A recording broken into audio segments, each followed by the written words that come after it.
Cette semaine, un couple de résidents secondaires à Saint-Martin-en-Campagne nous invite à découvrir son quotidien artistique sur Paris. Alors, bienvenue à vous dans le fort d'Aubervilliers, dans nos ateliers à Laurence Favori et à moi-même. C'est un ancien fort militaire, un lieu complètement intemporel. Je vous invite à rentrer dans nos ateliers.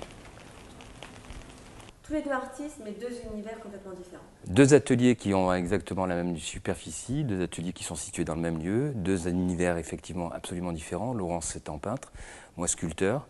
Malgré que nous soyons un couple et pour continuer à vivre ensemble en étant couple et en étant artiste, on a intérêt à avoir réellement des univers différents qui se complètent et qui sont finalement pas si éloignés que ça quand on y regarde bien. En effet, Jean-Michel Pradl-Freys, à travers ses œuvres, jette un regard satirique sur l'homme. Quant à sa compagne, Laurence Favori, elle met en relief certaines incohérences du monde qui nous entoure. Et à ce propos, Laurence Favori a voulu rebondir sur une expression.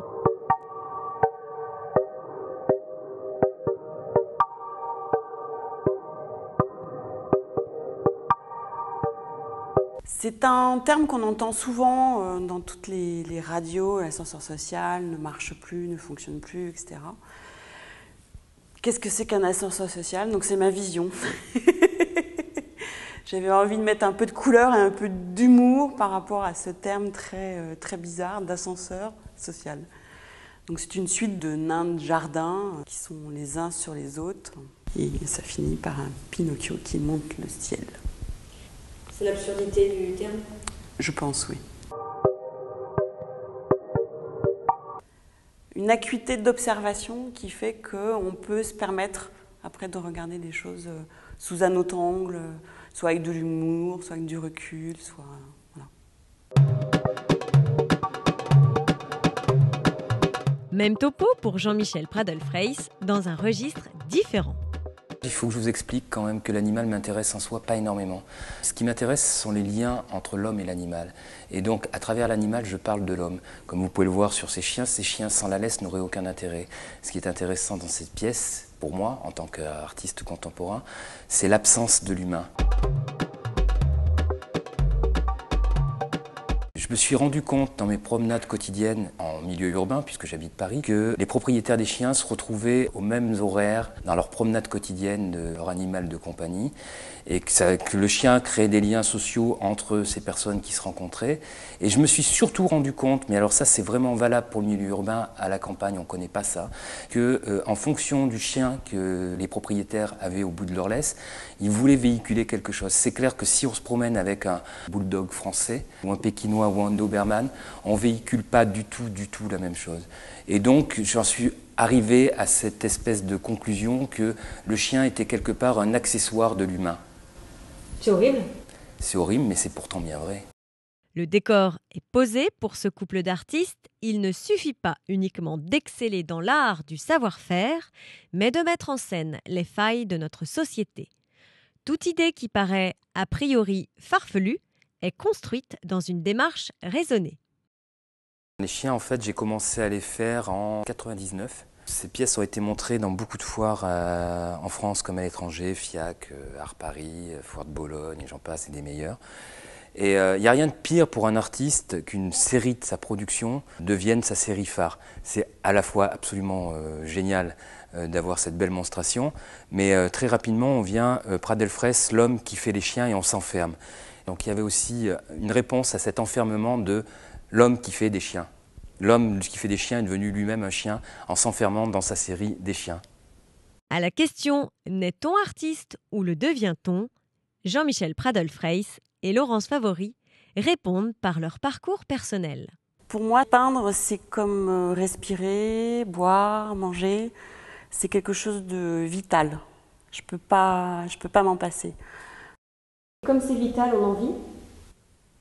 On essaye, on y arrive, mais c'est pas quelque chose de régulier. On y croit. Et on y prend surtout un immense plaisir et ça permet d'avoir un regard en plus, je trouve, sur le monde dans lequel on vit, donc sur ce monde contemporain. Et la peinture est une réponse à tout ce que je ressens. Enfin, comme diplôme, j'ai un diplôme d'une école supérieure d'audiovisuel. Et en fait, c'est plutôt l'histoire familiale qui fait que la sculpture, je connais depuis que je suis tout petit. À savoir que mon arrière-grand-père était sculpteur tailleur de pierre, que mon grand-père, que mon père, et que mon terrain de jeu, dès que j'ai été en âge de marcher, ça a été de regarder travailler les ouvriers qui étaient la plupart du temps des Portugais, qui étaient d'excellents faiseurs, qui n'étaient pas des artistes, mais qui étaient d'excellents faiseurs, qui faisaient de l'ornementation dans la pierre et en taille directe sublime. Et j'ai appris la sculpture en regardant ces gens travailler. Et Laurence Favori décline le sujet sur lequel elle a posé son dévolu en plusieurs volumes. Car, selon elle, pour aller au fond des choses, la démarche nécessite tout un cheminement. Ainsi, chaque étape se matérialise par une toile. Moi, je fonctionne par série. C'est quelque chose qui se passe naturellement.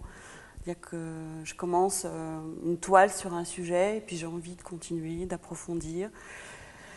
Et après, il y a des séries qui durent plus ou moins longtemps. Par exemple, toute la série sur les doudous, ça a duré plusieurs années. Notamment, ça a valu une expo à Séoul. Voilà, donc avec cette série, il y a eu une expo à Séoul. Oui. C'est vraiment un travail de fond, c'est-à-dire que on s'est intéressé à tous les doudous, de tous les amis, de tous les proches. Voilà, on a essayé de raconter une histoire. En fait, chaque toile est une histoire et un portrait du propriétaire à qui j'ai demandé s'ils avaient eu un doudou quand ils étaient petits, qui me l'ont prêté. L'objet par lui-même ne m'intéresse pas tellement. Enfin, dans cette série, c'était plus la relation de l'ex-enfant avec cet objet qui me plaisait. Ça a parlé, ça. Ça a énormément parlé parce que ça permet de raconter des histoires qui touchent tout le monde. Parce qu'on a tous été enfants, même si on n'a pas tous eu un doudou, on a tous été enfants. Et cet enfant fait aussi l'adulte qu'on est aujourd'hui. Et donc ce cheminement que tous les propriétaires ont fait du retour jusqu'à l'enfance était unique à chaque fois. J'ai jamais eu l'impression d'être dans une série, dans le fait de refaire la même chose, mais de découvrir une histoire à chaque fois. Et ça, c'était passionnant. Pour le sculpteur, sur une partie de son travail, c'est son histoire personnelle qui l'inspire. À chaque étape de sa vie, une œuvre est née. Alors ça, c'est des pièces un peu à part dans mon travail. Lorsque j'arrive dans un lieu un peu atypique, j'ai besoin, comme première pièce, de faire quelque chose qui a trait à ce lieu. Quand je suis arrivé donc, dans ce fort qui est un ancien fort militaire, le fort d'Aubervilliers, pour moi, c'est genre militaire, c'est quand on était enfant, que l'on jouait à la guéguerre. Donc ça donnait lieu à toute une série d'armes en bois surdimensionnées, des armes à feu en bois, on peut dire. Il y a eu des masses d'armes, il y a eu des épées. C'est vraiment lié à l'enfance. Il ne faut pas voir ça du tout comme quelque chose qui est pro-armes. Bien au contraire, c'est bien l'inverse. Ouais, c'est encore de l'ironie. De l'ironie, oui, peut-être, ouais, certainement. Donc ça, c'est un autoportrait. Savoir que pendant 5 ans, j'étais en résidence d'artiste dans un atelier à l'intérieur même du zoo de Vincennes, ce qui était quand même un truc exceptionnel. Et j'ai beaucoup travaillé sur l'éléphant et notamment sur la trompe comme attribut de l'éléphant. Il y a certainement un sens aussi. Ce que vous appelez la girafe, ça s'appelle, le titre exact, c'est Adolescence. C'est une pièce que j'ai faite en regardant notre fils le plus jeune à l'adolescent, justement. Au moment où les enfants se cherchent et on a l'impression qu'ils ont leur cou qui se tend. Ils regardent à droite, ils regardent à gauche, ils ne savent pas trop ce qu'ils vont devenir. Il y a une vraie mutation. Et donc cette pièce, je l'aime vraiment beaucoup. C'est justement sur un univers mutant que la peintre a commencé une série patchwork. Le titre de cette toile, c'est « Mon cerveau est parti faire les courses ». Après, chacun l'interprète à sa façon. Et ce qui est intéressant dans le fait de faire ces collages au point de départ, donc il y a des choses que je modifie en cours de route, c'est que ça permet de créer un univers qui n'existe pas, qui ne fait pas partie de la réalité. C'est créer un autre monde avec des décalages de style, d'époque que je trouve intéressants. En fait, le point commun, c'est de partir de collages, c'est-à-dire associer des éléments qui n'ont pas forcément ou même rarement à voir les uns avec les autres. Et donc là, ce vase avec les bêtes, je l'avais découpé il y a fort longtemps. Ce charmant monsieur très chic aussi. Et puis à un moment donné, il y a eu une association que j'ai eu envie de faire entre les deux. J'avais envie de travailler sur effectivement l'élément végétal, mais pas forcément l'associer à l'homme. Et quand j'ai regardé après le nom latin des bêtes, c'était Beta vulgaris. Et donc du coup, ça devient un portrait un peu incroyable. Il ne faut pas être trop tyrannique sur le pourquoi on fait les choses. Il faut laisser aussi la liberté à celui qui regarde de le comprendre autrement. C'est vrai que le mettre Beta vulgaris, c'est peut-être pas très gentil pour les hommes, mais je trouve que les bêtes sont très très belles. Donc, En même temps, on peut être con et beau. On peut être con et beau. Tout à fait. Et puis c'était aussi jouer sur ce décalage de l'élégance masculine. Et mettre ce vase avec les bêtes, il y avait un rapport qui met en valeur l'un et l'autre quelque part. Quant à Jean-Michel Pradel-Freyss, il a décidé de mettre en valeur quelque chose d'immatériel.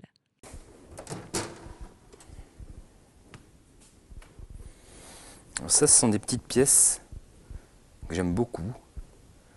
On ne sait pas si c'est végétal, si c'est animal, on ne sait pas si c'est de l'os.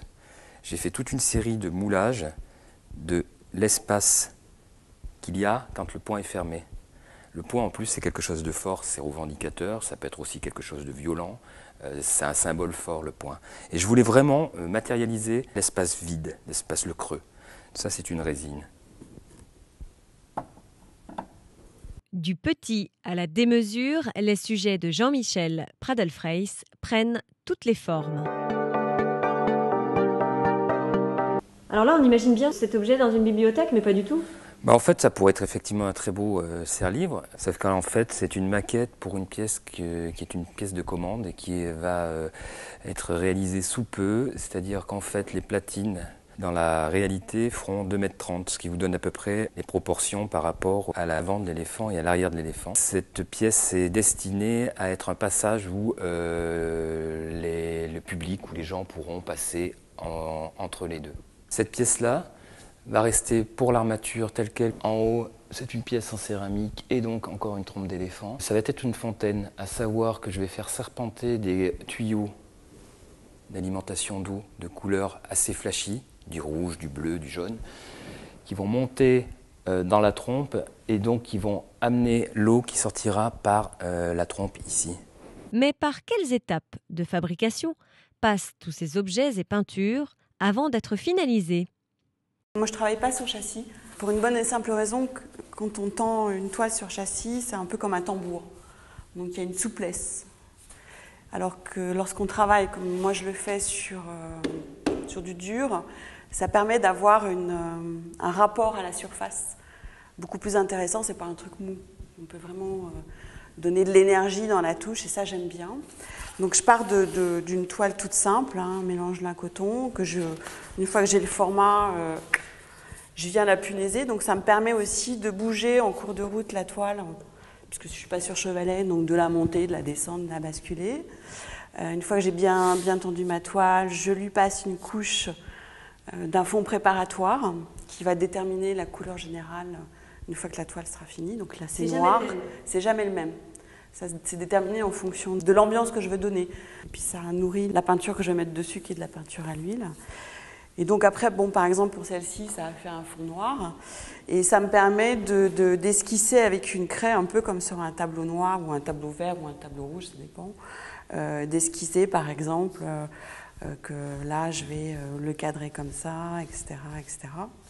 Et puis si ça ne me plaît pas, de revenir. Et une fois que mon dessin il est fait, à ce moment-là, je commence à peindre, donc là avec la peinture à l'huile. Et il me faudra plusieurs étapes à ce moment-là pour avoir un fond bien uniforme. Voilà. Et puis petit à petit, ça va sécher, je vais revenir. Donc là, elle n'est vraiment pas finie, elle est en cours. Bien que certaines toiles demandent plusieurs semaines, voire plusieurs mois, avant d'avoir une place de choix dans les plus grandes galeries d'art, les étapes de fabrication d'une sculpture en bronze sont plus nombreuses et complexes. Alors, on commence par quoi? Tout va dépendre du matériau et tout va dépendre de la finalité de la pièce.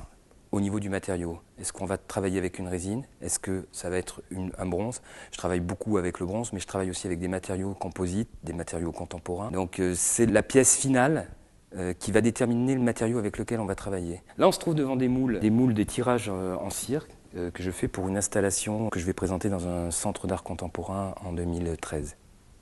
Ce sont des petites bougies et ce sont des têtes de chiens. Alors, pour avoir le moule élastomère, on travaille à partir d'une terre, donc une terre à modeler, dans laquelle on fait l'original, À partir du moment où l'original, qui est réalisé en terre, est terminé, la pièce part chez un mouleur. Le mouleur réalise donc ce fameux moule en élastomère que vous pouvez voir avec ses chapes pour que le moule puisse tenir. Ensuite, en fonction soit de la pièce finale, soit elle va être en bronze, soit en cire, comme c'est le cas. La cire, c'est moi qui la gère.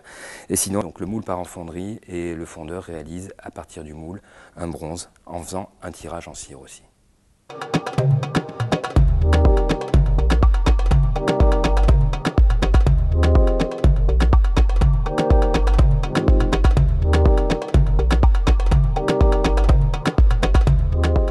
Je travaille à partir de terre, donc de terre qui va être perdue une fois qu'elle va être moulée. Vu que les moules me servent à faire des tirages en fonderie, je faisais au départ systématiquement à partir du moule un premier tirage soit en plâtre, soit en résine, de manière à ce que si le moule était endommagé, je puisse toujours remouler et surmouler le tirage.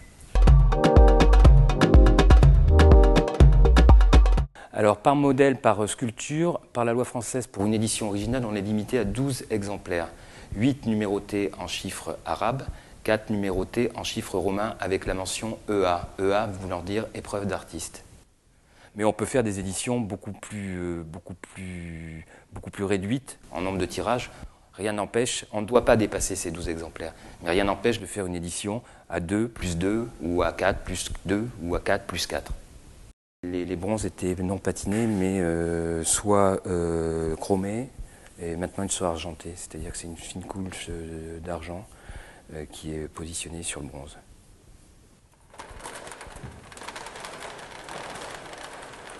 Et bien sûr, tout cela a un coût.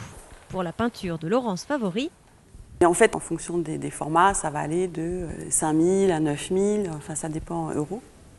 En prix public. La cote de l'artiste, elle est faite déjà par les collectionneurs qui achètent. Et ensuite, elle est faite par les ventes aux enchères. Un Pradel Fraisse, aujourd'hui, en bronze, on va commencer dans des prix de 5 000 €. Et la pièce la plus grosse, la plus chère, va atteindre les 40 000 €. alors que sa cote pourrait lui monter à la tête, Jean-Michel Pradel Fraisse garde les pieds sur terre. Là, c'est une pièce qui est en cours, qui va partir en moulage et qui ensuite va partir en fonderie. C'est une pièce qui est un autoportrait avec beaucoup de dérision, puisque comme vous pouvez le voir, on retrouve quand même les 2 oreilles de Mickey ainsi que l'implantation de la chevelure ou du casque de Mickey. Et pourquoi ? Je pense qu'il faut avoir aussi beaucoup d'autodérision quand on est artiste. Il ne faut pas trop se prendre au sérieux. Et quelle est, d'après vous, la plus belle œuvre réalisée en commun par ces deux artistes ? Des graines d'artistes, bien sûr, dont Noé, le compositeur de la musique de ce reportage, intitulé « Les clés par Monsieur Escalier ». Bref, la famille Favori Pradel Fraisse n'a pas fini de faire du bruit. Salut, à bientôt.